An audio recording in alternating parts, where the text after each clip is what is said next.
You are listening to the Growing Small Town Show, a podcast dedicated to supporting you, the person who really cares about the future of your small town.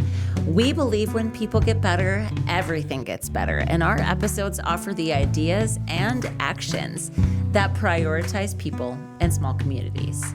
Thank you for listening. We're so glad you're here. Our guest on today's episode is Alissa Henriksen. She is one of the co-founders of Gray Search and Strategy, which is actually an employment recruitment agency.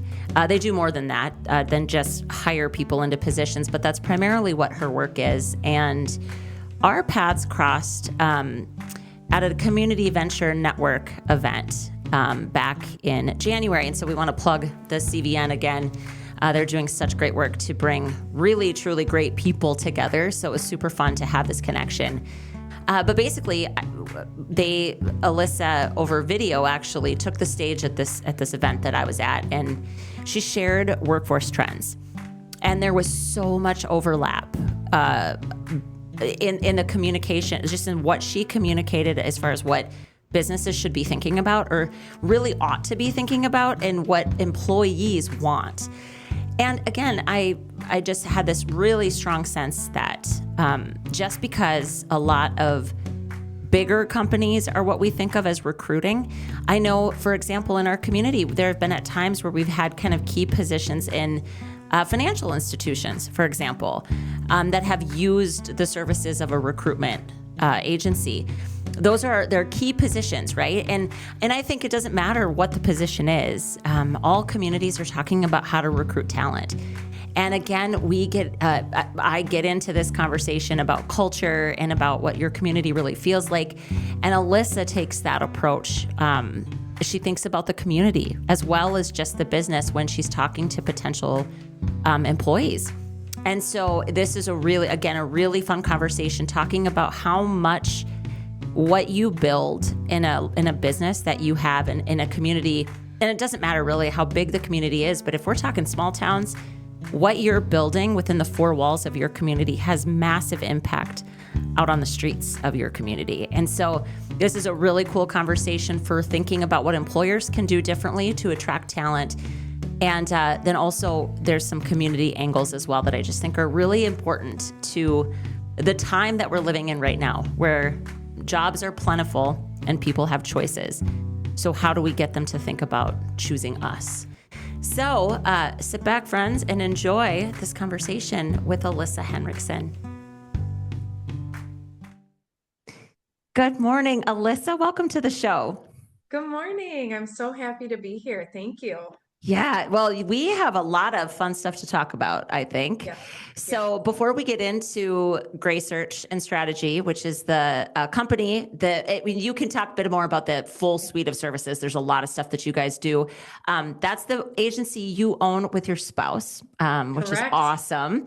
But why don't you tell us a little bit about how you got into this kind of work and anything pertinent to your background that you think will contribute to the conversation? Yeah. That's such a good question. 17 years ago, well, actually, it goes back further than that, because after I graduated from South Dakota State University, I'm a Jackrabbit, played volleyball for the Jackrabbits. Oh, nice. Yep, love it. I left and went to Minneapolis and had some interviews and learned about recruiting. And I thought, oh my gosh, this is incredible. I get to be somebody who learns about businesses and what they do and their foundation and their why story. And then I get to go out and find people that get excited about that. And I thought, that's pretty sweet, because I'm a curious person at heart. Mm-hmm. And so to be in that kind of a position, to be the matchmaker, got me really excited. So I went and worked with a couple of different search firms in the Twin Cities. And I quickly learned that I wanted more out of that. I wanted to be in a place, and really, quite frankly, I always wanted to own my own business. And I saw this as an opportunity to be able to be less transactional and more in, like, have intent behind everything we were doing. And so really to understand that business and to be able to take the time to get to know the candidate. And so my husband and I, at the time, we were dating, we started talking about this because he was always recruited. He has that candidate experience background, Okay. that was very transactional as well. And so we started to brainstorm about starting a business that was really about the partnership and really understanding those businesses and what make them tick. And so 17 years ago, we self-funded it in 2008. Awful time to start a business, Totally. but it was such a pivotal point for us to kick off our business. And So, so, okay, I love that. I have a couple questions, just pieces of your yeah. background. So, what did you study? Yeah, so I double majored in business economics and Spanish. Okay. So, how did you land in recruiting? I mean, what was there something about it that drew you to it right away, or like, because that's what's interesting about this to me, Alissa, is that unless you've been like your husband, a candidate on, or you have a business that you actually have to hire a recruitment firm, or sometimes we used to call them headhunters, right, Yeah, I to find your know. key positions. I think it's one of my dear friends is a recruitment specialist. Like, she does Yeah, this is what she does. She's so good at it. But it's yeah. honestly, to me, I think kind of a not super well known industry. It's It not, you isn't. know what I mean? It's not like something that you can study in school. Right, you So don't. how the heck did you get into that? What was it that even took you to Minneapolis and got you into this industry in the Yeah. first place? Yeah, well, I'm from, I'm from a small town in Byron, Minnesota, southern Minnesota. So I always would go to Minneapolis. I always felt like that's where I'd be. I wanted to stay close to family, but Minneapolis to me offered some opportunities that I was intrigued by because initially when I was in school, I thought I would do international business. That's where I thought I was going to go. And Okay. so what was really great is when I graduated and I was contacted by a search firm because of the way Oh, at that point in time, how I was sending my resume out and how I was responding to some job postings. I was contacted by a search firm. They brought me in, and I thought when I went in there, truly the intent was they were talking to me about this kind of associate buyer position. And I thought, oh, this is cool. And we had a really good conversation. And I got into my car and I got a phone call from them and they said, hey, would you ever consider being a recruiter? And I was like, you mean what you are doing? what They're you like, just yeah, did to me. what you just did. Yeah. And I was like, to be honest, no, but I was so intrigued by it in that interview. I started asking questions about how many companies are they talking to and how does this work? And I think they saw my curiosity. And so that's what started it all. And so I went back in and interviewed and I landed a position with them. Wow. And so I loved it. I'm such a curious person. I love it. And I also love it because this goes back to being younger. I think we write off people too quickly. I Oh, think for we sure. make assumptions too quickly. And I was one of those that people made assumptions about because I was diagnosed with dyslexia when I was really young. And I'll always remember that, ooh, you have dyslexia. You're not going to make it too far in this world. And it wasn't just dyslexia, it was auditory dyslexia. And that to me at a very young Can age, you, what does that yeah, mean? So does that yeah, mean like when you hear something, you don't hear it the way that it's delivered? Like correct. I don't know if that's the So proper way to say it. yeah, it is. It comes into the brain, doesn't make any sense, so there's that component. But even if I heard it the right way, I would write it the wrong way. So I had the double whammy. Wow, So Alissa, that is so challenging. yeah, it was crazy. And my mom, I mean, God bless her because she was a teacher, and she saw things early on in me, and the teachers in school weren't necessarily helping. They couldn't diagnose it on Sure. their own, and they thought I was just honestly a problem child because they Right. couldn't figure it out. Right. So long story short, Mm. if it wasn't for my mom, I truly wouldn't be because where I am because she had to dedicate so much time outside of school and I was being tutored by the reading center and I had my mom, but she really had to quit her job to help me. And Wow. that was tough for her, and, but I'm incredibly grateful. And so, I just remember how many people would write me off, and I'm like, no, I have a story. I'm a person. I can, figure this out. And I was very determined to do that. And so that also is a big part of the who I am today and what we do Mm-hmm. is let's not write people off. Let's get to Right. know them. Whether Right. that's the business and their story or the individual human and what they have going on. Not everybody's great at writing a resume, by the way. We didn't grow up to do that.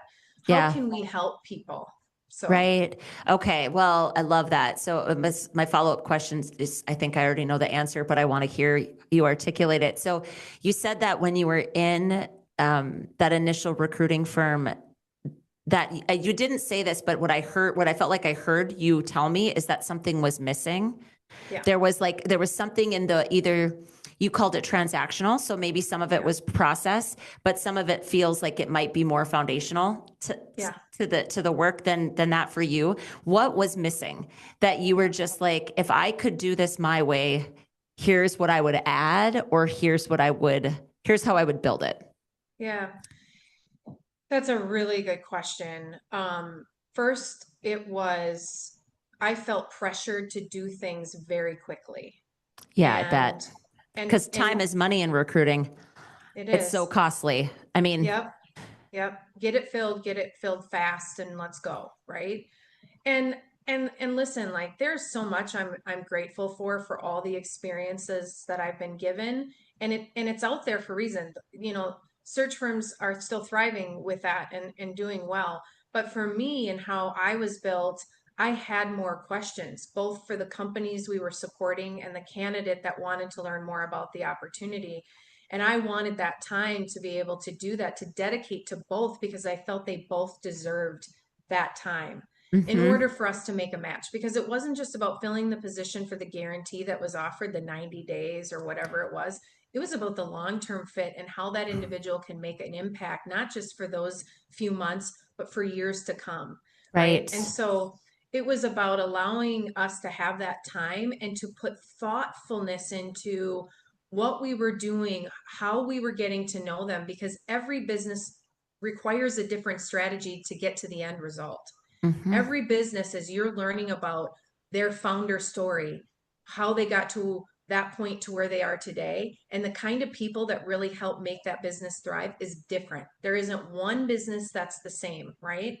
And so for us to be able to, it's our job to be able to come in and understand that so that we can seek the people that fit that, but also to help guide our clients into here are your challenges and you need to be aware of it.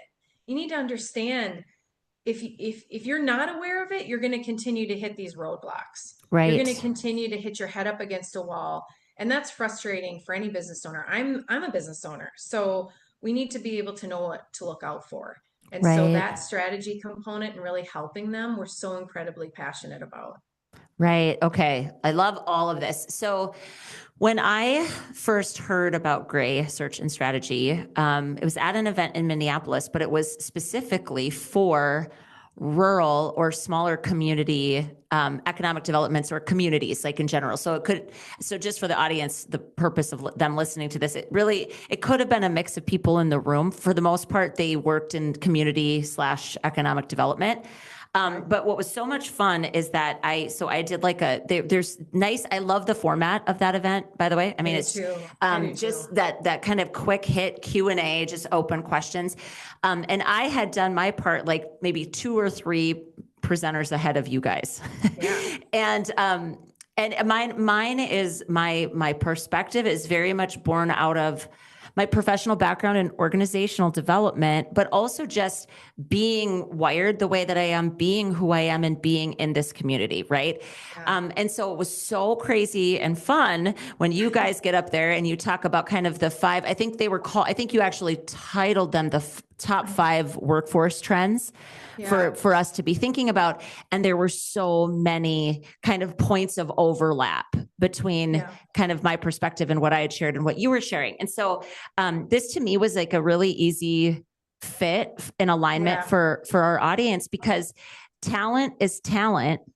And I think there's a couple things that I would love to explore with you. One being, this narrative or this thought that talented people don't want to move to rural places. That's one thing, because I don't believe that's true. And granted, I get it. Like you're still in Minneapolis, but you work with a lot of communities, a lot of small places, and a lot of companies. And so I want us to kind of dispel that. And then the second thing is just what are those workforce trends that you're seeing, Alissa? Really are things that small towns can address in some respects. I mean, just address a period. Like we want to know what they are. But I think because small towns are smaller by nature, sometimes some of what candidates really want, we can activate easier or faster. So those are the two things I'd love to explore with you on this topic. So the first one is just, what are you seeing? Is it true that the most talented people don't want to move to rural places? It is not true. No, it's not true at all. We just end it there. Like, that's it. It's not Period, true. done. Quit saying it. Quit saying it. Quit believing it. I know. Well, and honestly, there's been more and more movement out of the cities and back to the towns that they grew up in, or to a town that felt like the town they grew up in. Right. Yeah. Right. And so much of it is because I love the fact that smaller towns, we're seeing more businesses booming, growing, or looking to open up in smaller towns. I mean, look at CVN, right? Look at that event. It's how these businesses are coming in. Some big businesses are looking for opportunities to grow in small towns, because we all see that as huge opportunity. And it's the quality of life. Okay. It's the quality of life that so much of us are sick and tired of feeling like that piece has gone away. And naturally the busy city, right? Like you just kind of get caught up in that busy city feeling. So that is not true. It's far from the truth, quite frankly. And a lot of our clients are in small towns. It naturally morphed into that years ago. And that's because we started by working with Polaris Industries. And if you look at, even though Polaris is not small, if you look at where Polaris has facilities, it's in smaller towns. Yep. And so what's so great about that, early on, right when we started our business, and we were so grateful for that opportunity, is we started working with their HR teams and building strategies on how to bring talent into those small towns. And so we had boots on the ground in Roseau, Minnesota, Vermilion, South Dakota, Spirit Lake, Iowa. And we were getting to know that community and getting to know what that community had to offer outside of work. And right? Because there's more to work. Even though we work so much, what are you doing outside of work? So we were sitting down with real estate agents and the principals of schools, and we would go into coffee shops and we'd get to know the vibe. And all of these communities have amazing vibes. And that's what we were selling. It was, yes, this is the job. And it is so cool to go and work for Polaris, and later on it's XYZ company. But here's the community that you get to be a part of. And that's that's the home that they want to understand and feel. And so that's really been a big part of Gray ever since we started, is we go and visit every single client because we want to understand the vibe in the community so that we can make sure we're representing it in the right light to people who are looking to move. How different do you think that makes you? Because it feels to me like a big differentiator. It is a big differentiator. First, we love it, but we invest so much time in getting to know those businesses that we work with and the communities that they're in. I always go back to, by the way, it's like when you went to college. Do you remember? I mean, so for me, I was recruited to play volleyball, and so I had the opportunity to visit a number of different colleges. But I remember the first 10 minutes of stepping onto a campus. If I loved it, or if I felt a little like, ooh, I don't know if this is for me, right? Right. 100%. And you called, it's like the vibe, but it's actually a vibe check. And your body and your entire being can sense it. Yep. 100%. And by the way, don't brush that aside. That's your gut telling you this is for me or it isn't. The same thing is for when you're looking at going to work for an employer, a new employer in a community. And it doesn't matter where it is, you're going to get that feeling. And so as a recruiting partner, it is our job to get a good sense of what that's like, so we can display it in the best light, the right light, the true light for an individual. Because getting a new isn't job like one of the top 3 stressors that you deal with, right? Yes. Yeah. Well, and I think the other thing that's super cool about this kind of whole, I'm going to call it a more holistic approach to the recruitment of a person, because it's also their family and whoever they're bringing Yep. with them, if they're moving, especially to that community for that job.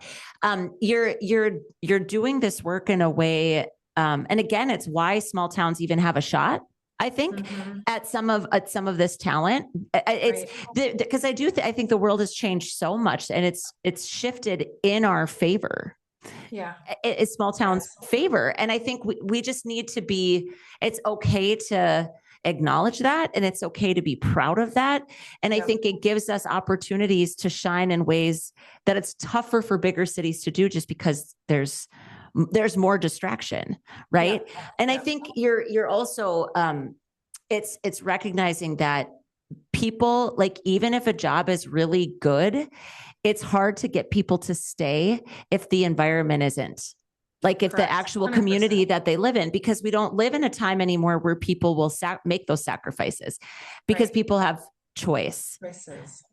so many choices, right? So I just think it's super, super cool, and I loved your entire perspective on that, and I love that you incorporate that into the work. And I'm Yeah. sure that, if, like, reflecting back on that first experience, that's a lot of what was missing for you. Right. You Right. probably sat there and you're like, wait a minute, I have 15 more questions I'd like to ask both parties to be sure that I'm connecting them in the right way. And Yeah. yeah, you just didn't have the space to do that. And so you No. built it, because why Yeah. not? Right. I Why love not, that. right? Yeah. Yeah. Yeah. And my husband and I are we're very much cut from the same cloth. He's from a small town. His dad started a business. He was stocking the shelves on rollerblades when he was a young boy.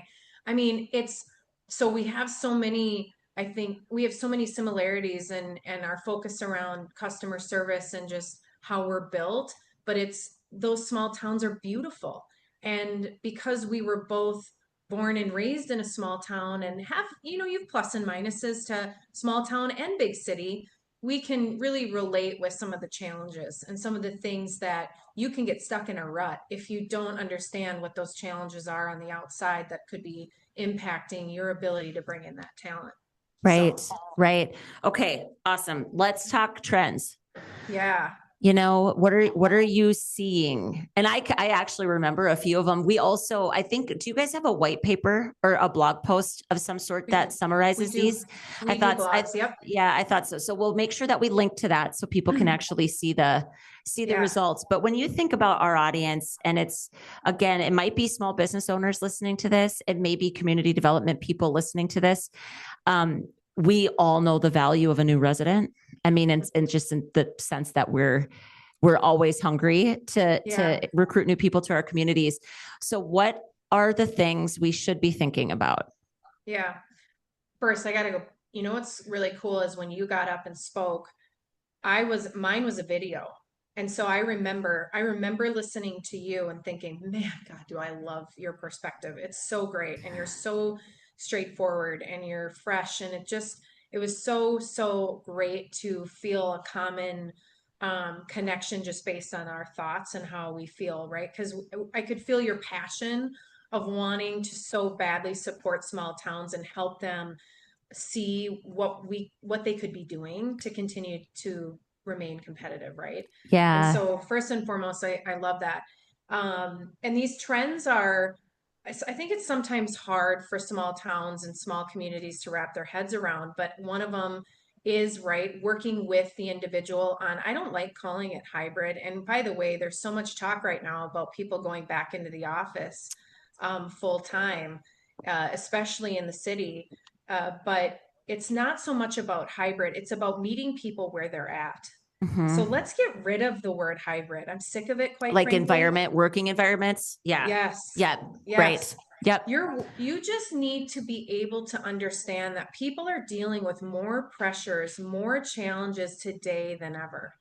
And if you can meet them where they're at and understand that flexibility is key, understand if you go into an interview as an owner and you just say, nope, it's 5 days a week in office, you are going to miss out on so much incredible talent, and especially when you're in a small town.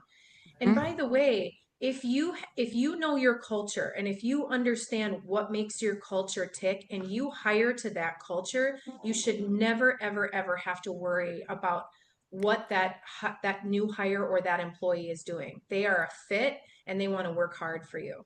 Okay. Amen. Can I stop there real quick? Because Yeah. that's touching like right at the heart of my professional experience prior to getting into kind of the community side of things. It's culture in the Yeah. workplace. And I think that was something that I mentioned in that event, was just when people are consistently saying nobody wants to work, it's just too catastrophic and extreme for my brain and my heart. Yeah. And then I always just want to say, okay, well, what is it really like to work for you? I mean, Yeah. have we explored that? And I know it's tricky. It's tricky to have that conversation, but it has to be had, Yeah. because it's as dismissive, I think, as people saying, well, nobody wants to move to a small town. It And is. then my answer would be like, well, maybe not to yours. If that's the mindset that you walk around with, you're creating a vibe that probably isn't attractive to outside people, right? Correct. And it's so hard, Alissa, because I think we have to find constructive ways to bring these things forward, or these perspectives forward, without shaming anybody. Like, I'm not here to run anybody down or say like you're doing it wrong. I only ever want to encourage people to open their minds a little bit, like, and ask the questions of, well, what if?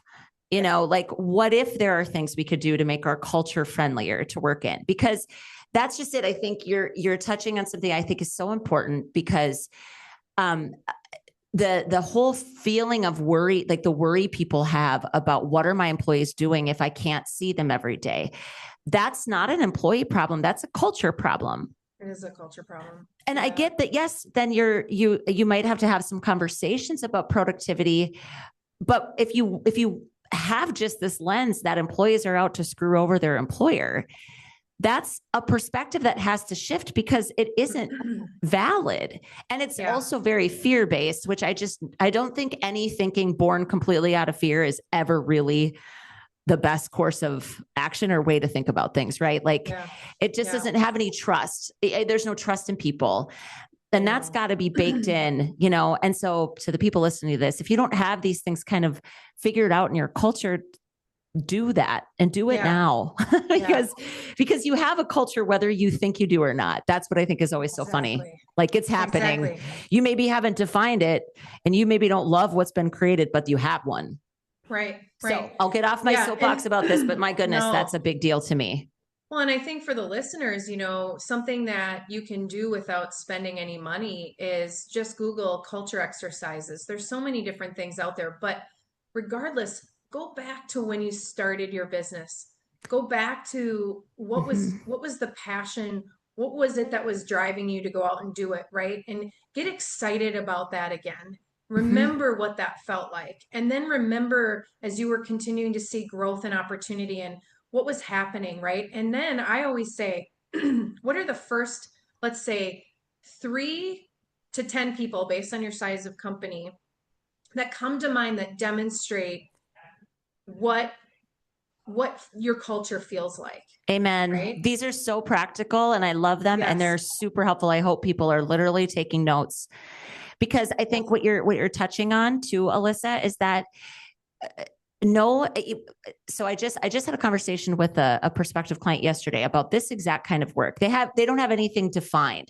Okay. In their culture, and they've grown kind of, fast. They're small agency. But I said, what we're not going to do is like Google the best values to have as a company. Like, that's not what we're doing here, right? What I would have the exact same kind of approach, which is simply, you're already, like, if you've achieved some success, you've already made some really fantastic decisions, and people are embodying those things.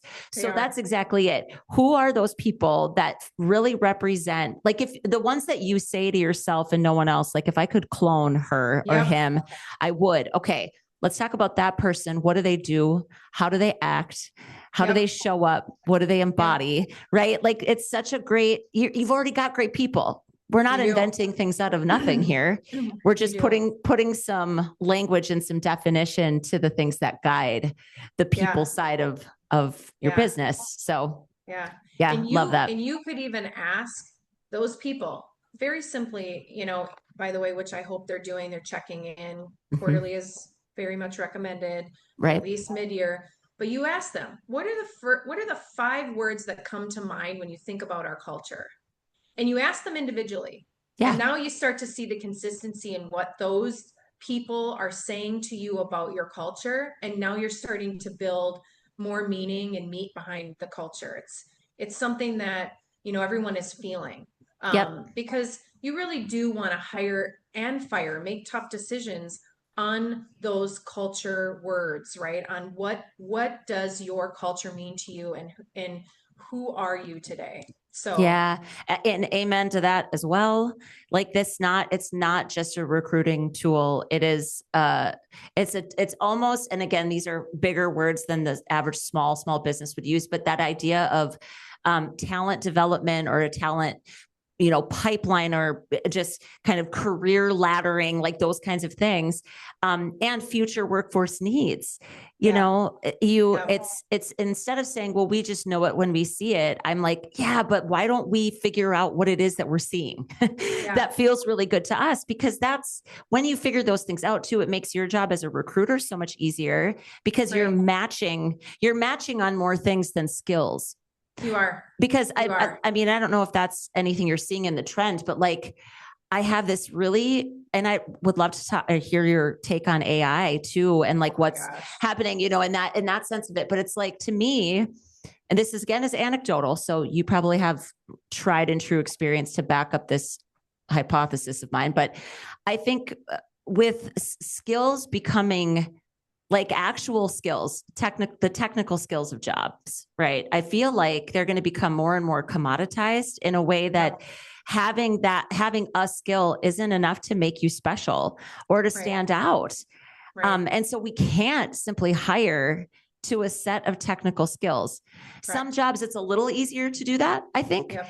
but Yep. I don't know if that feels true to you, if that feels right or accurate, but I'd love your It opinion does. on it.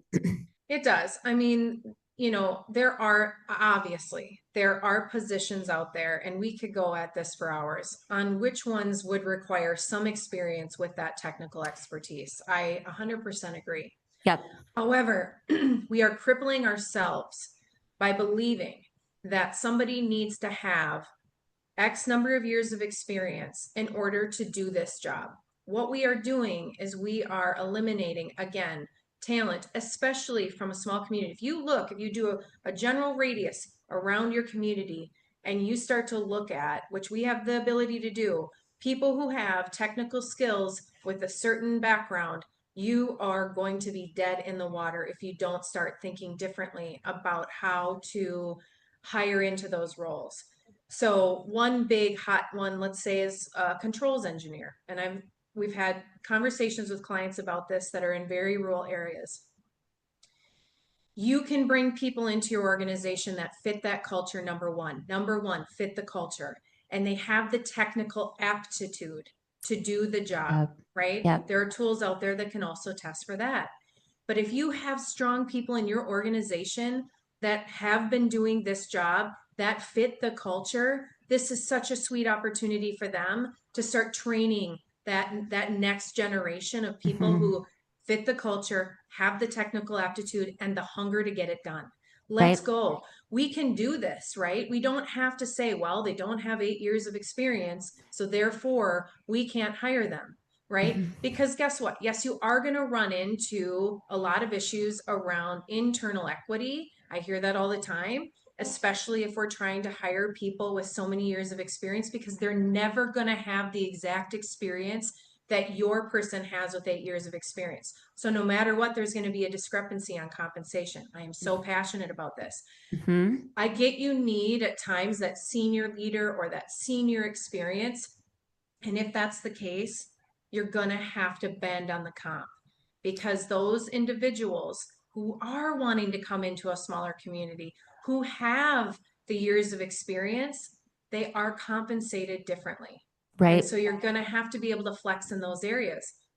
But I also understand you can't do that for everyone, right? Mm-hmm. So that's where Mm-hmm. growing from within and creating kind of a think tank and a training opportunity for these people. Now you're standing up. Now you're standing alone, and you're creating something so cool that people want to be a part of. The Growing Small Town show is recorded locally at the Growing Small Towns podcast studio located in Oaks, North Dakota. It's produced by Pheasant Canteen Studio in Aberdeen, South Dakota, with marketing support from Cassidy Johnston in Canyon City, Colorado. Our intro music was created and produced exclusively for Growing Small Towns by James Bergman, singer and songwriter from Fargo, North Dakota. Local and small. It's what we support, and it's who we love. Get your community a shout out on the podcast. Call 701-203-3337 and share your small town success that you just don't feel is being celebrated quite enough, and let us shout you out. You can also share your biggest people challenge, and we'll dedicate an episode to offering ideas to help. Hell, you can basically tell us anything, and we'll do what we can to answer. We can't wait to hear from you. Today's small town shout out is the community of Plankinton, South Dakota. Our friend Carl shared that what he thinks makes Plankinton such a neat community is their small businesses. We all know that locally owned small businesses are actually the heartbeat of a small community, and it's really, really cool to hear somebody celebrate the small businesses in their town. Way to go, Plankinton. Hey, this is Brody, friend of Growing Small Towns and owner of the Market on the Plaza in Aberdeen, South Dakota. In small towns, coffee's more than just a morning pick-me-up. It's where neighbors catch up, it's where farmers fuel up before their day, and where friends linger just a little longer. At the Market on the Plaza, we roast our beans right here in town, slow and steady in small batches, so every cup tastes fresh, rich, and made just for you. So stop into the Market on the Plaza next time you're in Aberdeen, grab a bag for home, or just sit a while with us. Because when your coffee's local, your town feels a little closer too. Freshly roasted, proudly local, always welcoming. That's the Market on the Plaza. Yeah. Oh my goodness. It is such a refreshing. I mean, I feel like you're sharing such deep perspectives that I have on this work. And I think it's super cool. It's super refreshing to hear it coming from a firm that does recruiting. Because again, it's never just about filling a job. It's not. And I know on the employer side of it, it absolutely feels like that's what it is, because it's so hard. It's so hard to have open positions that go a really long time with zero applicants. Yeah. I get it. And so, but I think we're equipping business owners to think a little bit differently. Like if you're really struggling to recruit people, we've at least outlined a few things, right, that you could take a look at. So, okay. So we had the first trend we talked about was flexible work environments instead of the word hybrid, like just thinking about, and I don't know if this is kind of your take on it too. There are some jobs that there really isn't a lot of flexibility, right? That's just facts. But to me, it's like, but when you can, right? Look for where there can be flex. Yep. Absolutely. And you need to understand, right? Some of those roles that really don't allow it, that's the role. And that's the role. People, it is what it is. And you can't feel bad about that. But the other roles that do allow that flexibility, that's where you have to start to let go. Yeah. Take a deep breath and let go. But you can do that when you do understand your culture and you do hire to that, make tough decisions and fire to that. And also look in the mirror. If you have been retaining someone that is not doing what they need to be doing, you're not only hurting yourself and your trust, you're hurting your employees and their trust in you. Absolutely. Yep. So, yes. Okay. So first and foremost, provide some flexibility for those roles. understand what your culture is all about. Take the time to do that. It's so important, and be proud, be excited about it, shout it from the rooftop. Mm-hmm. Work environment, it kind of comes off of this flexible piece. We've toured hundreds of facilities in small towns, hundreds, over 20 years. And one of the things that, again, I know this is easier said than done, but when I walk into a facility and I see pink paint in a women's bathroom, and I see blue paint in the men's bathroom, and I see old shades hanging from the windows, what that says to the employee is that you're not putting as much care into your business, and therefore are you going to put care into me? Mm-hmm. And so work environment is it's not just how you're treating people, it's also about how you're taking care of the four walls and the environment I'm walking into. And some of these things are quick fixes, and we've given a lot of advice over the years to businesses that are in smaller communities, because they don't, they're not thinking about that competition and what that employee is walking into, and other businesses. They have legacy, they have history, they have so much to be proud of, but they're not making changes, to the building itself. And so I could spend a lot of time on that as well. It's just really important to keep an update on your business, but then carrying over back to the individual, it's the mental health, and it's how we're taking care of people. It's the environment. It's bringing back the pizza parties out on the shop floor. It's Mm-hmm.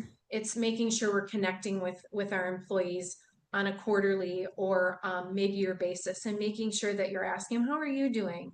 This is how I see you still fitting into the organization, and we're so excited you're here. Communication is so important. People want to hear from you, and they want to know how you're doing and how the business is doing. Can I tell you something? I feel like I get a lot of pushback because this is so touching into my work too. Like, because what's fascinating about this, Alissa, is we really I feel like overall, we are not just in any way speaking about the initial match, right? I mean, we're talking Right. about the things that you're recruiting them into, and that's Correct. duration, and that affects all. So every business listening to these things, I hope is thinking about this stuff, because it's just like, I talk about this stuff all the time. But what I often hear when it comes to what we were just talking about with environments and legacy is, you know what? I literally just lost my train of thought. What did you just say about the history, literally the rich did. history and the legacy, and how these businesses are, basically utilizing that, what they're with their business and their background and their history, they have so much to talk about, right? And it's outdated. So Right. was it anything on I don't know. that? Seriously, I don't usually lose my thread, but I lost. I'm sure it'll hit me like a ton of Yeah. bricks. But Yeah. it was whatever it was. I'll come back to it. It'll hit me. It had something to do with what I hear employers say, like reasons that they don't want to go there is Yeah. because of how they feel about. And well, here, I'll say this, going back to my comment around going on to colleges and universities, right? The human being, it's your senses, right? It's touch, it's Yes. feel, it's Yeah. all that stuff, right? Mhm. And over the years, we will always go back to feelings that are from our past. So if I step into a building and it's dated and not taken care of, and things are happening within that building that I'm like, ugh, that's going to make me go, I'm not interested, and I'm immediately turned off, right? Right. Well, And so that 100%. environment, Yeah. so that environment that you are, it's your business, it's your baby, and that environment that you're in is it, and you're trying to attract people to that. It just needs to be cared for, and that again goes back to what you're doing to cover your bases as far as bringing talent into your organization. Yeah, I think what's interesting about this too is I often say that there isn't there's not a shortcut to this. No. There isn't a way that you can't outsource caring. Right. And you're talking about I found it. I grabbed my thread. So it's about the number of times we check in with people. So you've said it a couple of times that you suggest at least quarterly. Yeah, I do. And I would love to hear your take on this. I'm so glad I found it. I was like, I'm going to have to edit this out, but now we'll just let it sit because I found my thread. Yeah. But it's about the fact that what I often hear is employers say, I don't need to sit down with my employees because I interact with them every day. Mm. You know what I mean? I actually hear people say that. And I'm like, but you're not devoting key nurturing and committed time to them, just seeing them on the floor or, you know, in the typical work environment, it's a pass by. And what we're talking about here is a meaningful, intentional touch point where you're checking on their holistic well-being. And I sometimes, again, it goes back to your very first comment about making assumptions. I think sometimes we assume we know. Yeah, we do. Everything going on with our employees, right? Especially in small towns. It's just like, well, of course I know what's going on with them. And I just want to be like, but you don't. And it doesn't, what we're talking about is an environment where they know they matter that much. Mm-hmm. So I'm not saying it needs to be stuffy and weird and formal. No, but you can't just let day-to-day interaction pass for what you and I are talking about. Correct. Yep. Has anybody ever said that to you? Do people push back on that when you bring this up or when you talk about it? Yeah, they do. I would say what's funny is, especially from smaller towns, because, you know, listen, I get it. We're all very busy, and it doesn't need to be perfect. You know, I think oftentimes what we're afraid of, and going back to fear, is if we do something like this, man, what happens if it becomes touchy-feely? And what happens if I'm not consistent, you know, with how often I'm doing this? And but you have to start somewhere. And because people yearn for it, they really do. They want to know, even if they say they don't, they do. Because once you get them into a room and you sit down and you look at them and you say, so how are you doing? How are things going?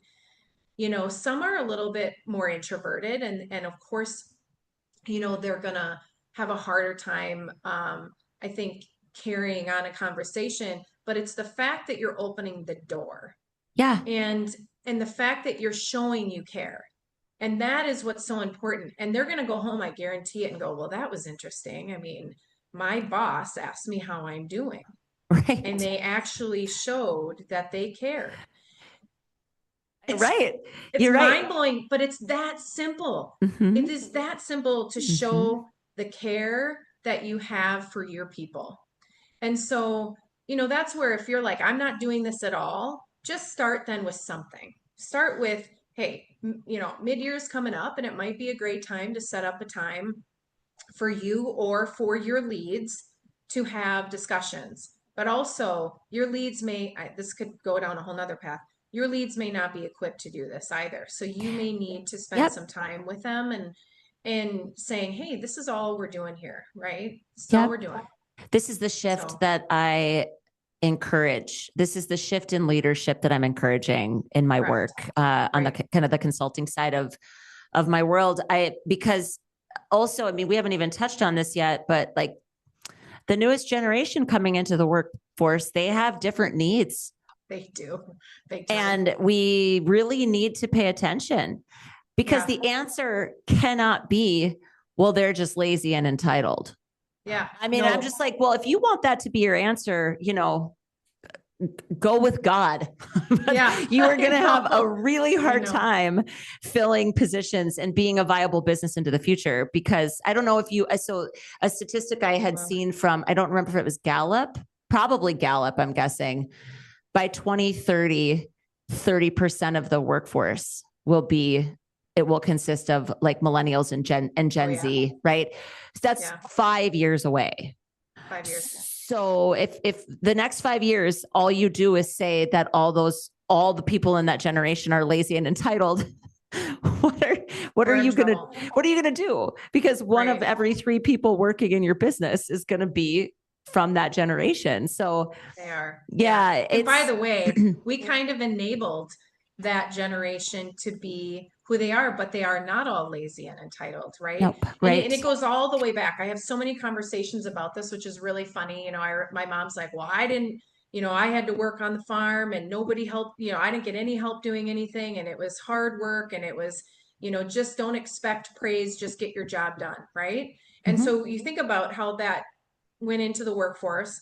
And by the way, I have no issues with how I was raised. It was work hard, Mhm. be grateful, Mhm. right? Show up, Mhm. say what you're going to, you know, do what you say you're going to do. And always like that customer service piece. And yeah, there's a shift. Of course, we've all seen the shift. And we're always talking to our clients about how are you interacting with these other generations? How are your baby boomers and all of that? How is this going for you? Right. And no one's prepared for it. But these generations coming in, they do want to talk. They do want that opportunity and that FaceTime. They do Yep. want to know, what do I need to do? Right. Mhm. It is more telling and explaining and coaching because Yep. they're hungry for it, because that's what colleges and universities are asking and telling them to do. So it's Right. not just their fault. It's really how we've brought them into the fold, right? And how they're going to be brought into your bloodstream in the organization, and what you need to do to be prepared for it, and not go, well, they're lazy and entitled, it's not going to work. Yeah, the other thing that you're touching on that I think is super important is one of the shifts that I think is such a good thing for all of us is their understanding of self and Yeah. kind of the social emotional aspects of learning that kids are getting in public school now. I mean, for heaven's sake, we didn't get that. I didn't get that. And I wish that I had, to be honest.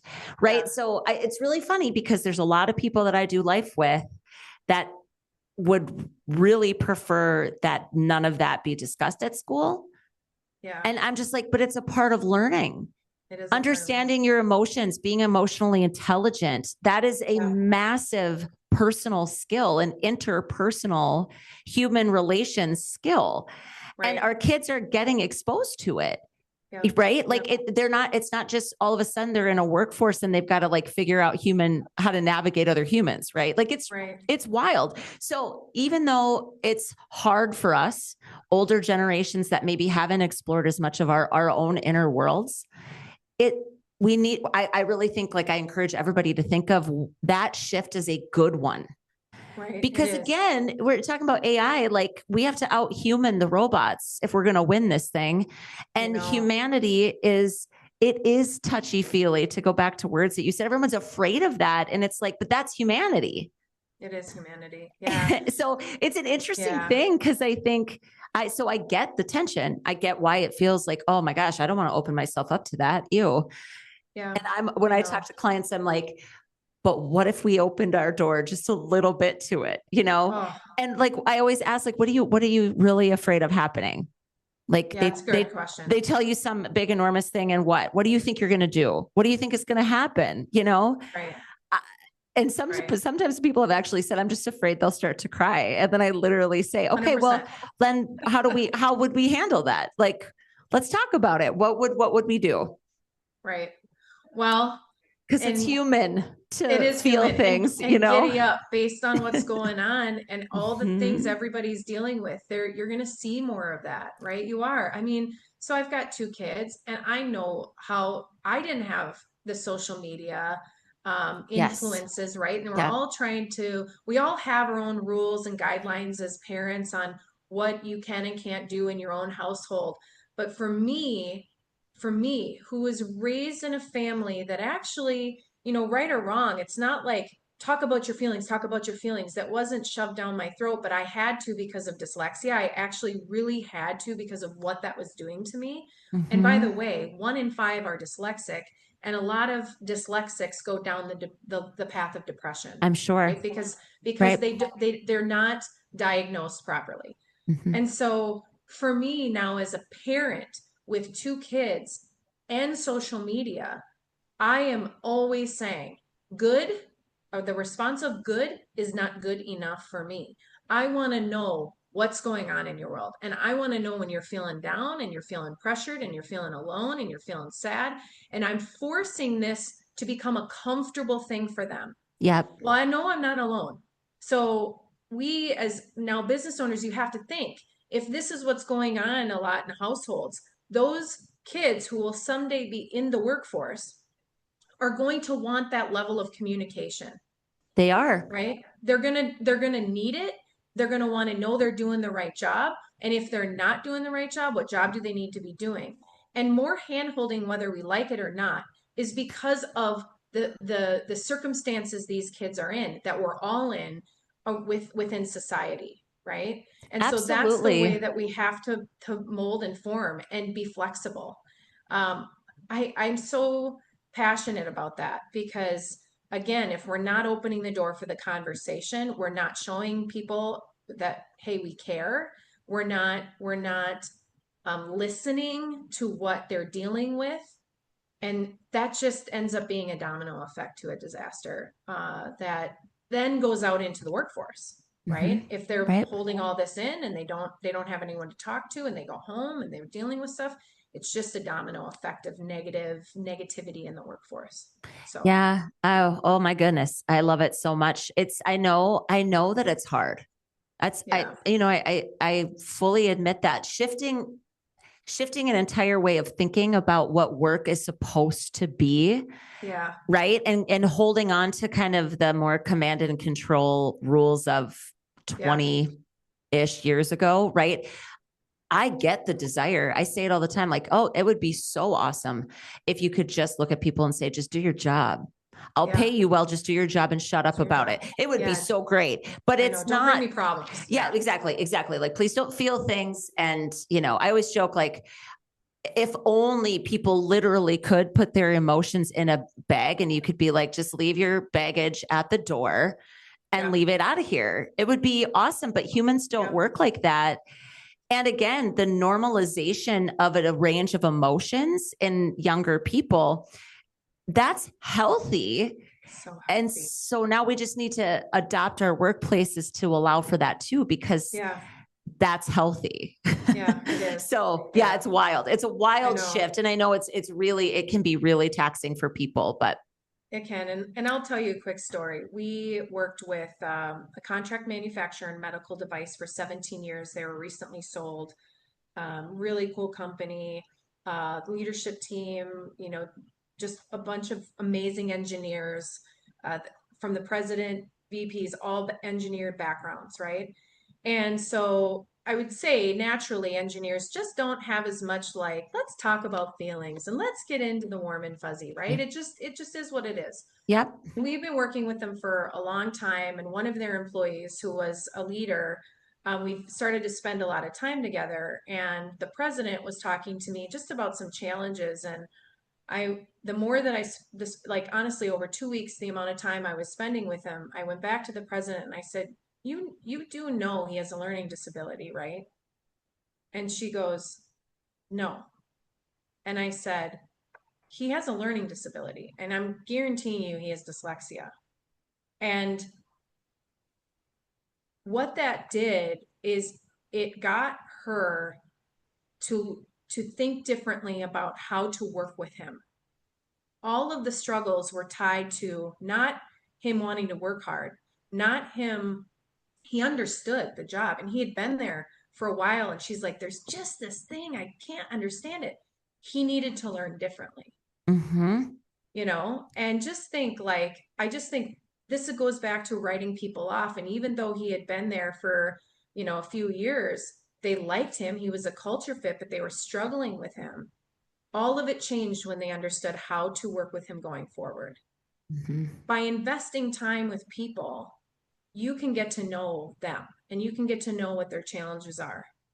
And it just like that to me, that was like, so I almost got emotional with her when I was like, we can do better. We can support him in a way that he needs to be supported. And you're going to have him not be an 8 out of 10. He's going to be a 10 out of 10. Right. And the loyalty. Yeah. The loyalty that breeds in a person, because again, like we talk about these things, and I just always think to myself, like, why wouldn't people want to do this? But I also know that the motivations to not are strong, because the resistance feels really strong.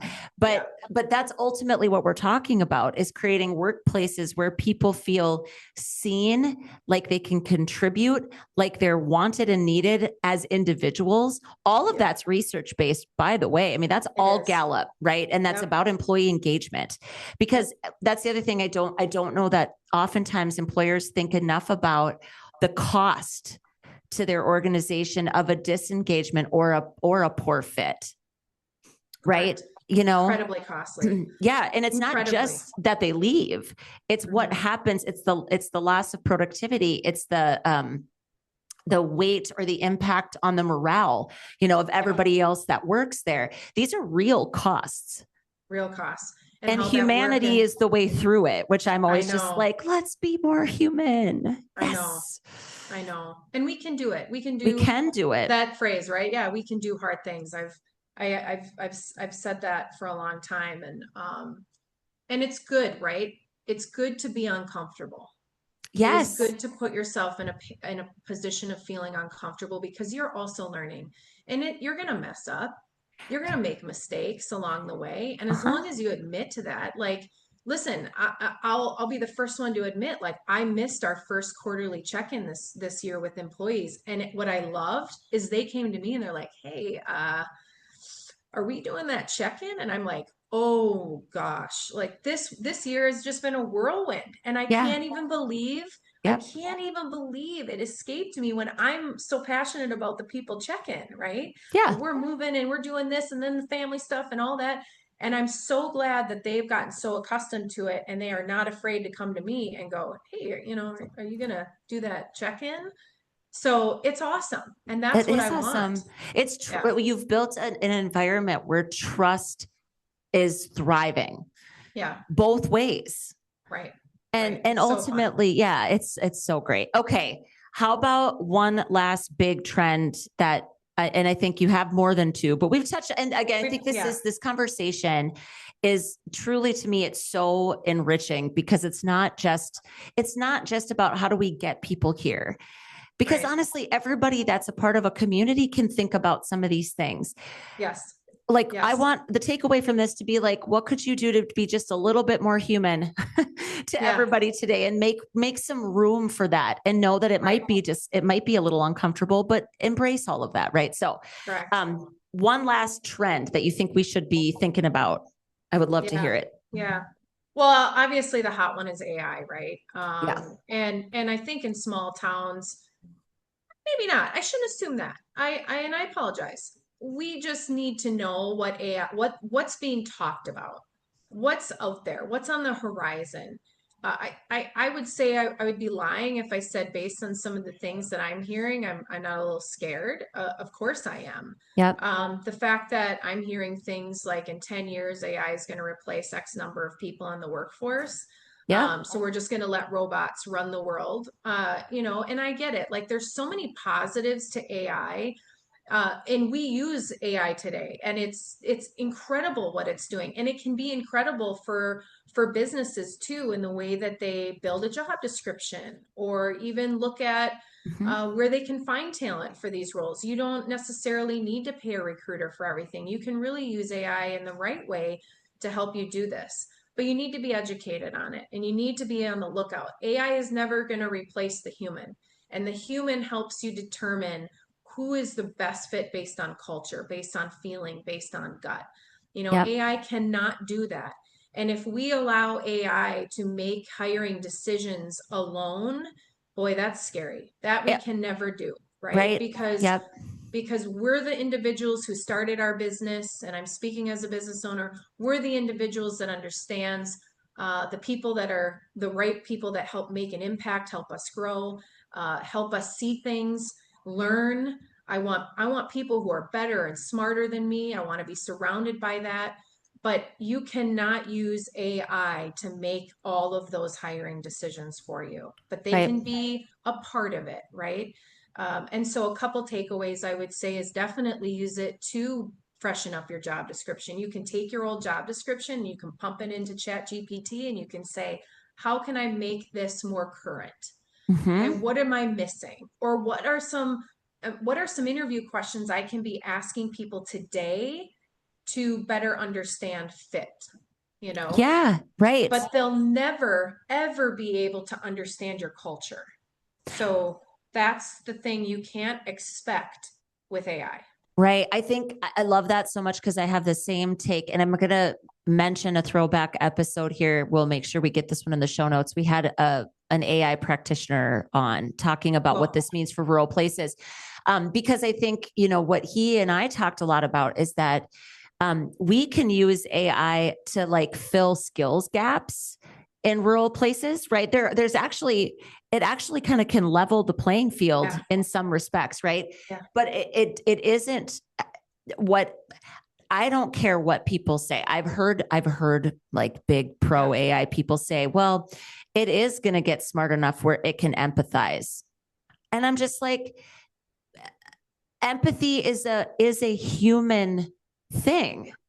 And the other thing you're talking about that I think is important for people to remember in this conversation is, as the business owner, there are things that are in your soul, like in your blood, in your DNA, that have never been even maybe voiced out loud, that you hold inside, and that goes with you alone.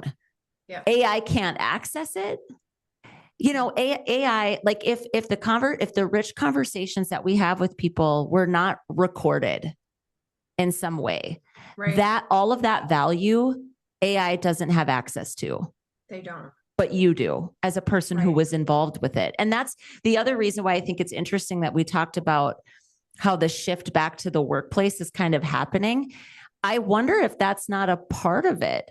To a degree, right? Because those uniquely human things, if they're not written down and not recorded anywhere, it lives inside the humans, you know? And so I just want everybody to remember that, like, the uniqueness that's inside of you is actually yours alone, and AI can't take it from you. No, they can't ever take it from you. And I 100% agree with you, your stories, what built you, how you got from point A to point D, all of those things, that's not been, like you said, recorded. It is your story. It is who you are. It is, you own it. And I think that kind of stuff that we interview, when we interview candidates, like, we love getting to know them as the human. We don't just jump into the interview. We're listening to a lot of these AI tools that are interviewing candidates, because of course we need to stay up on what's going on in our industry. And they're not tapping into all of that touchy-feely stuff that is important to the human. They're only talking about what's on that job description and how it matches, or on their resume, I mean, and how that's matching their job description. Right. We're going to miss a lot of stuff. And that's the part that you can't replace that, you can't get that.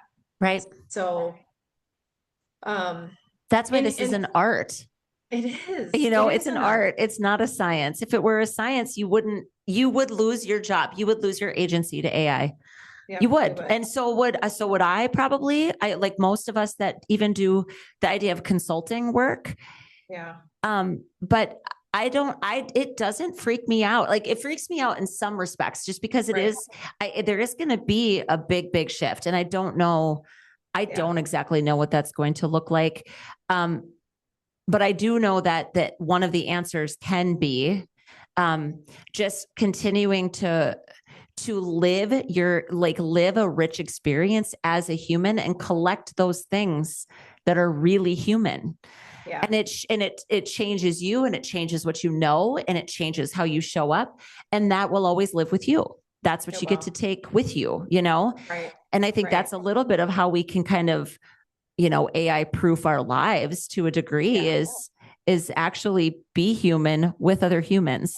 Yeah. Yeah. And do more of that, It does. And I think it bleeds over into the other trend real quick, which is continue to hire an authentic leader.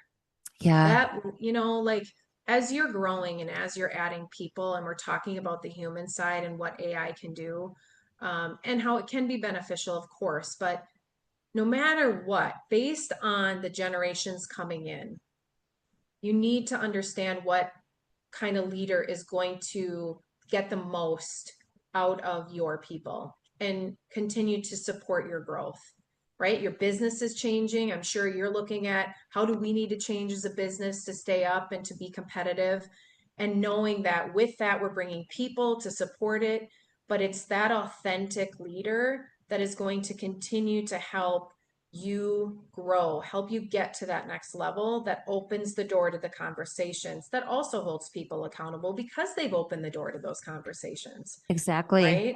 Yeah. That has that human connection and factor, and that remains curious as well and isn't afraid to take the right risks. That is a trend. That is something that as we interview leaders and we're put into positions of hiring in the next director, VP, or C-level individual, so much of it is around the touchy-feely stuff. It's around Right. not only do we want them to grow the business, of course, but they are here to rally the people, get them excited, connect with them, understand them. AI isn't going to be able to find that leader because it requires so much more digging and understanding who they are.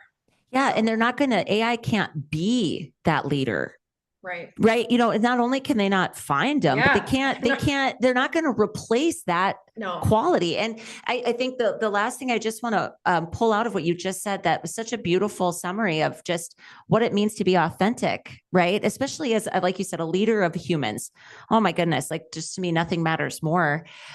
But it's just that realization that, you don't have to, we keep saying touchy feely. That is not mutually exclusive with results. Right. Right. Like you still can be a really warm and connected and empathic and caring leader and have extremely high standards. Yep. Of expectation, holding people accountable. So that's something I hear a lot too, or just this feeling like, well, those two things, like, oh, well, we're not going to be touchy feely. And I'll be like, why not? Because when you show that much care for people, they want to show up for you. They do. Right. And it's that's this big kind of paradigm shift, I think, that that we've been talking about, that is happening. And so, I'm just like, so I don't know if the answer is we all got to go to therapy and work our inner stuff out. I'm not exactly sure, but I'm also not at all opposed to therapy. I think it can be very helpful. But I think it's really, really important. Because also you and I really have loved talking with you, by the way. Like I'm like, oh, now I got to get to Minneapolis and come and see Alissa and see where you're at. But we're also talking about creating the kind of world I want to live in. Yeah. I when I step foot on Main Street here in my little town, I want to bump into humans that human well. Yeah. I don't want rigid, uncaring people lacking in compassion and lacking in empathy. I don't want to do life with people like that. I don't either. And so our workplaces need to reflect, I think, the kind of world that we want to live in. And it's very clear to me after spending this time with you that you and your team at Grace Search and Strategy are doing exactly that. Yeah, thank you. We are, and we love it. It's so fun. And it's so fun to help businesses grow and to see their potential and to be, listen, we're empathetic too, and to be able to talk to them openly about some of these challenges, and for them to, kind of, you meet in the middle, and you meet them and you help them. And we've been a part of some incredible stories in helping organizations grow in rural areas and all over the US, which is pretty cool. Mm-hmm. So it's a lot of fun, and we love it. We love working with people. Thank you so much for being the kind of human that I get so excited to get to know. Well, thank you. It's been so fun today chatting with you. I really appreciate it. I'm so glad we met. Me too. Thanks so much, Alissa. Thanks.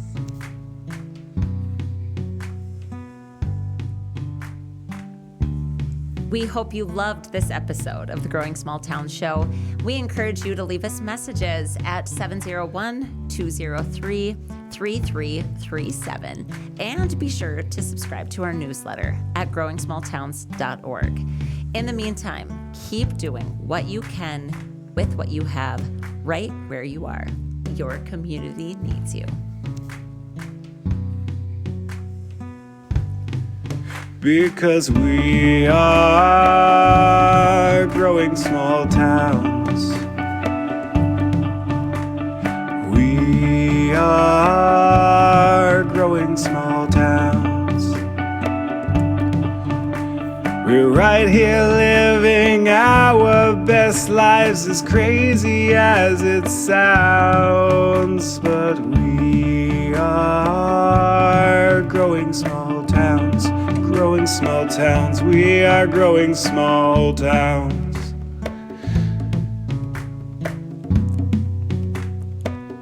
We are growing small towns.